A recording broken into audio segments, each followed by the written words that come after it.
हाँ जी।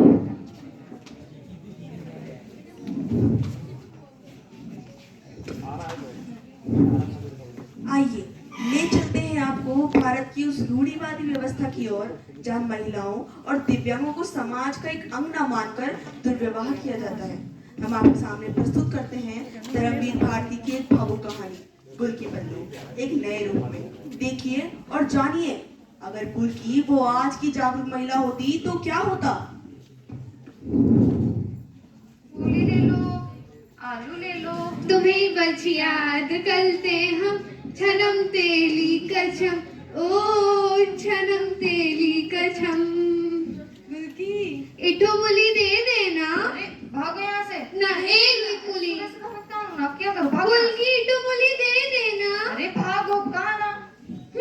अरे क्यों आ जाते हो यहाँ बार बार, परेशान करते रहते हो बस आके, और फुदकते तो ऐसे हो जैसे कि पेट में फोनोग्राफ बोल रहा हो। निकलो यहाँ से। एक तो एक गुलकी और एक बच्चे, दोनों ने नाक में दम कर रखा है। इकलौती बिटिया थी गुलकी अपने बाप की, बड़ी धूमधाम से ब्याह रचाया था इसके बाप ने इसका, लेकिन नसीब तो देखो जरा, पति ऐसो मिलो कि मार मार कर इसकी तो कुबड़ी निकाल दी। और जो तक ये भी कम ना था तो 5 साल बाद जब इसका बच्चा जन्म लियो तो वो भी मरो ही पैदा हुआ। और ये महापापिन हमारे आंगन में बैठकर तरकारियां बेचती है।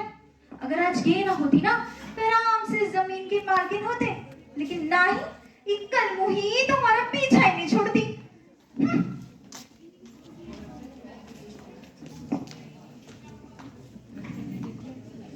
गुलकी अब तो इठो मूली दे दे। अरे तुम वापस आ गए, भागो, कहाँ ना? अब की बार दे दे गुलकी, इठो मूली दे दे। अरे भागो ना। अरे हटो, चोर कहीं की। खाने पीने की चीज देखे नहीं कि जो की तरह चिपक जाओगी। अरे वो कुबड़ी, मेरे दोस्त को चोर काहे बोलती हो? हाँ पहले अपना कुबड़ तो दिखाओ जरा। अरे हाँ। वो तो कुबड़ी है, पीठ पर रुपया बांधे है, वो भी बुआ का रुपया। हाँ चोर तो तुम हो, मेरा दोस्त तो बिल्कुल भी नहीं है। हाँ, कुबड़ी कुबड़ी कुबड़ी। अरे ओ भैया, जाते हो कुबड़ी। कि तुम्हारी माँ को बुलाए तो यही 2 दिन करारी कटपट्टी पे लगाए। भागो यहाँ से। जब देखो तब हमकी गुलकी को परेशान करते रहते हो। तू चिंता ना कर गुलकी, ये तो बच्चे हैं। अरे ओ गुलकी बिटिया, काहे मोहल्ला न छोड़ देती? ये लोग तो तुम्हारे पीछे ही पड़े रहते हैं। तो कहाँ जाए बुआ? यहाँ हमारे बापू का घर, तुम्हें हमें यहाँ से निकालना चाहती हो? ये था तुम्हारा घर, अब नहीं है। शादी के बाद औरत का घर तो उसके पति का ही होता है। तुम तो इस घर का 5 महीने से किराया भी नहीं दिए हो। बुआ तुम तो हमारी सारी परिस्थितियाँ जानती हो, फिर ऐसा काहे कहती हो? हे भगवान, सीता मैया को भी भगवान ने जमीन में जगह दे दी थी, हमारे लिए धरती काहे नहीं फट जाती कि हम सारे दुख लेके उसी में समा जाए। अरे जमीन फटने की कोनो जरूरत ना है, तुम तो चुल्लू भर पानी में डूब के मर जाओ। अरे मरे वो लोग जो दूसरों के घर और जमीन पर नजर रखते हैं। हाँ, और जिस चाकू से साबुन काटते हैं ना, उसे तुम्हारी जुबान नहीं काटी तो कहना अगर गुलकी को कुछ भी कहा तो। और औरत की जिंदगी सड़क के कुत्ते से भी गई गुजरी है कि जिसने जहां रोटी डाली वहीं की हो गई। और तू गुलकी बिल्कुल चिंता न कर, ये गांव तेरो भी घर है, और वो तेरो आदमी अगर कहीं दिखे ना बस बताना, उसकी आंखें ना नोच ली तो हमारा नाम भी साबुन वाली सत्तू नहीं। हाँ चल, बहुत काम करने जाना है, तरकारियां बेचनी है, चल आराम से आराम से। चिट्ठी आई है, चिट्ठी आई है। किसकी चिट्ठी आ गई? हे राम जी।